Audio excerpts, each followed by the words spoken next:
Global markets have been flat to sideways with confusion amongst investors regarding risk aversion or risk on. This is predominantly due to the fact that US Fed has advanced the timelines for interest rates going up, which leads to the concern that are the days of easy liquidity over? And that's what has been keeping the global investors on tenterhooks. This does have an impact on global markets, and that's the reason markets have been moving sideways. However, as far as India is concerned, there have been many positives in the past few weeks. Firstly, the pandemic seems to be receding with the pace of vaccination increasing and the lockdowns across the country getting lifted gradually in phases. This has resulted in economic activities limping back to normalcy. On top of this, the good monsoon, both the starting as well as advancement and distribution, has multiple reasons to cheer. This is the third year in succession when the monsoon has been good. This is leading to significant boost for the rural and agri economy, which is a significant part and contributor to India's economy. Corporate performance by and large has been good. The announcements coming from large corporates regarding new capex and the business growth possibilities are also extremely encouraging. The only note of caution as far as India Inc. is concerned would be the rising commodity prices.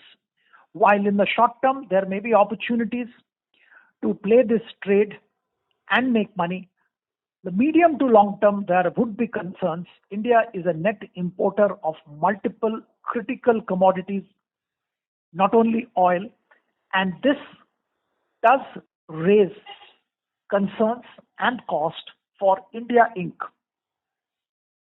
We believe that domestic focused sectors, particularly engineering, construction, infrastructure, capital goods, should do well in the near future. The two reasons: one, the clear focus of government on increasing expenditure will help infrastructure and construction companies. Emphasis on housing does help them too. Private capex, which was non-existent, almost non-existent for a very long time, is coming back on track, and all this does augur well for these companies. We like the deep value sitting in these companies since they haven't rallied and they are nowhere near their all-time highs.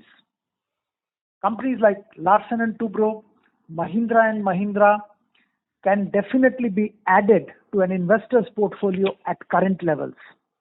We also like pure play construction stocks like NCC, NBCC, power stocks like NTPC, Tata Power.